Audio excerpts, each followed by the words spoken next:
Hello friends, welcome to my study channel. स्वागत है आपका मेरे इस चैनल पे गुरुकुल टीचिंग स्कूल। दोस्तों, जैसा कि आज आप लोग देख रहे हैं कि मैं आज गति के बारे में आप लोगों को कुछ बताऊंगा। उम्मीद करते हैं कि आप लोग अच्छे होंगे और अच्छे से सीटेट का जम के तैयारी कर रहे होंगे। दोस्तों, तो आइए शुरू करते हैं कि गति गति होती क्या है। गति में बहुत से टाइप होते हैं, उस सब के बारे में आज हम डिटेल से चर्चा करेंगे और जो भी प्रीवियस ईयर में पूछा गया क्वेश्चन है हम उस सब के बारे में चर्चा करेंगे। तो आइए देखते हैं इस वीडियो को कि क्या है इसमें।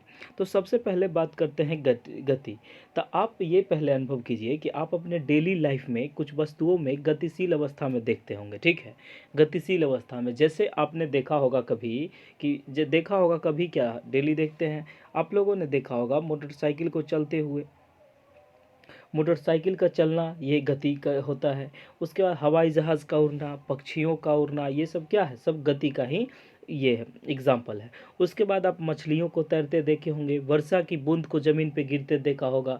उसके बाद इतना के बाद ये भी देखा होगा कि सूरज को पूरब से पश्चिम की ओर घूमते देखा होगा कि सूरज पूरब में उग के पश्चिम में डूब जाता है। तो ये सब कैसे होते हैं, तो ये सब गति के कारण होते हैं। आप ये सब तो हुआ अति। उसके बाद आप बात करते होंगे कि घर में आपका फैन होगा, तो फैन भी आपका घूर्णन करते देखा होगा, आप उसको वो घूमता है तो वो भी देखा होगा। ये सब क्या है, सब है गति की निशानी। अब गति कुछ बाहरी होती है, कुछ आंतरिक होती है। आंतरिक गति में बात करते हैं तो आंतरिक गति में जैसे होता है कि शरीर में रक्त का प्रवाह, वो भी गति में होती है, लेकिन हम उसको देख नहीं पाते, सिर्फ अनुभव करते हैं। उसके बाद होती है हार्ट बीट, जिसको धड़कन की, हृदय की धड़कन बोलते हैं, हार्ट बीट। उसका भी आप लोगों में देखा होगा कि कुछ अच्छे से उसको देखा होगा। उसके बाद नाड़ी के बारे में आप समझते हैं, नाड़ी जिसको पल्स बोलते हैं। नहीं, आपका पल्स रेट इतना है, ये कम हो गया, बेसी हो गया, इसी को हम क्या बोलते हैं, पल्स रेट। तो आई इसमें जो होता है ये सब होते क्या है।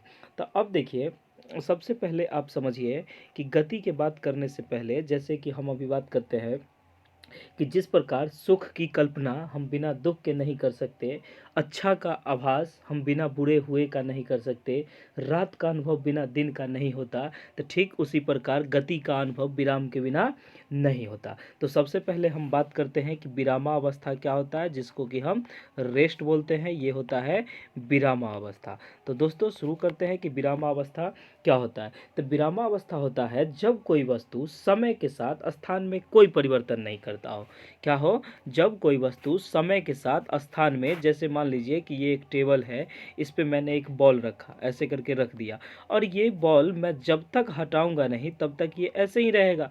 तो ये जो है विरामावस्था, इसी को बोलते हैं कि समय बदल रहा है लेकिन ये इसका डायरेक्शन नहीं बदला, ये जैसा का तैसा जहाँ रखे हैं ये वही होगा। तो यही होता है विरामावस्था। दोस्तों, जैसे हम बात करते हैं कि टेबल पर हम कोई किताब को रख दे, उसके बाद दोस्तों बात करते हैं कि जैसे गोल घर पर किसी व्यक्ति को हम बैठा दे, तो वो विरामावस्था में रहेगा, क्योंकि वो बैठा है तब विरामावस्था में है, चलता फिरता है तब वो गति में है। तो ऐसा हम इसको समझते हैं। उसके बाद होता है गति, ये बात समझ में आ गई है। उसके बाद हम बात करते हैं मोशन की, मोशन आखिर होता क्या है। तो मोशन के बारे में देखते हैं दोस्तों कि मोशन क्या होता है। तो मोशन क्या होता है। तो मोशन होता है जब कोई वस्तु समय के साथ निश्चित बिंदु, मतलब एक के सापेक्ष, एक निश्चित बिंदु के सापेक्ष अपना स्थान बदल देता है। जैसे आप देखिए कि आप यहाँ से, जैसे कि मान लो कि ये आप हो, ठीक है, और आप यहाँ से चलना प्रारंभ करते हो और चलते चलते चलते आप मान लो यहाँ पहुँच जाते हो, ठीक है, इस पॉइंट पे पहुँच जाते हो। तो आपने जितना दूरी कवर किया होगा वो उसमें कुछ टाइम लगा होगा। इसमें आप जैसे 1 किलोमीटर 2 किलोमीटर जितना भी आप गए होंगे, तो उसमें कुछ समय के साथ आपकी स्थिति बदलती होगी कि 1 सेकंड पहले यहाँ था, फिर यहाँ, फिर यहाँ, फिर यहाँ, फिर ऐसे करके चलता है। तो इसी को हम मोशन कहते हैं। जब कोई वस्तु समय के साथ एक निश्चित बिंदु, मानिए आप यहाँ से चले हैं और यहाँ पहुँचे हैं, तो ये होता है, तो अपना स्थान बदल लेता है। तब वस्तु को किस में हम समझते हैं कि ये वस्तु गति में है, कि ये वस्तु समय के साथ अपना स्थान बदलता है, तो ये वस्तु किस में है, गति में है। जैसे अब इसका एग्जाम्पल आप देख सकते हैं कि दौड़ते हुए आप, अब दौड़ते हुए आप का मतलब ये हुआ कि आप दौड़ रहे हैं तो आप तो गति में होंगे। उसके बाद मान लीजिए कि कोई डांसिंग गर्ल, ठीक है, नाचती हुई लड़की, फिर आप समझ लीजिए कि नदी की बहती जलधारा, जैसे नदी की बहती जलधारा, ये सब किस में होती है, सब गति में। इस बीच में आप आइए तो आपको भी उड़ा देता है, मतलब बहुत दूर लेके चला जाता है। उड़ती हुई चिड़िया, तैरता हुआ मनुष्य, चलती हुई रेलगाड़ी, चलती हुई बस, चलती हुई आपकी बाइक, ये सब किसकी में आती है? तो ये सब आती है गति में। ठीक है दोस्तों, तो इसमें हम बात किए कि गति क्या होता है। अब उम्मीद करते हैं कि आपको ये अच्छे से समझ में आया होगा।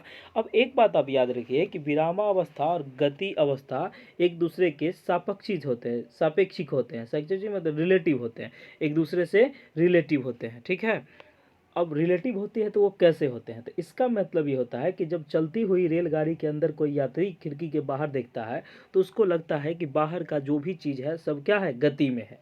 ऐसा आपको भी लगता होगा। और ठीक उसके विपरीत क्या होता है कि जब कोई बाहर से कोई व्यक्ति देखता है अंदर, तो उसको लगता है कि रेलगाड़ी भी गति में है और उसमें बैठे यात्री भी गति में है। तो बस इसी गति को हम क्या कहते हैं कि ये इसके सापेक्षिक होता है, मतलब इससे रिलेटेड होता है। बाहर से अंदर वाले को लगता है और अंदर वाले से बाहर वाले को लगता है। तो दोस्तों ये बात थी। अब इसमें जो बात है वो एक लास्ट है कि इसमें कुछ नियम है, जैसे निरूपण है, रिप्रेजेंटेशन। देखिए जैसे दूरी को हम किस में लिखते हैं? तो एस या डी में लिखते हैं। डी फॉर डिस्टेंस होता है, एस फॉर स्पीड भी होता है। तो ये हम मान लीजिए कि इसको डी से हम डिनोट करते हैं। उसके बाद विस्थापन डिस्प्लेसमेंट को हम किससे? एस या डी या एक्स से लिखते हैं। टाइम को टी से लिखते हैं। प्रारंभिक चाल स्पीड या वेग को, वेलोसिटी को यू से लिखते हैं। अंतिम चाल या वेग को भी से लिखते हैं। त्वरण को ए से लिखते हैं।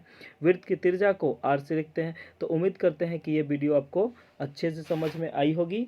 और दोस्तों अब नेक्स्ट टॉपिक देखेंगे अगले दिन। Okay, thank you so much. अगर वीडियो अच्छी लगे तो चैनल को सब्सक्राइब कीजिए, वीडियो को लाइक कीजिए और शेयर कीजिए। ठीक है, थैंक यू।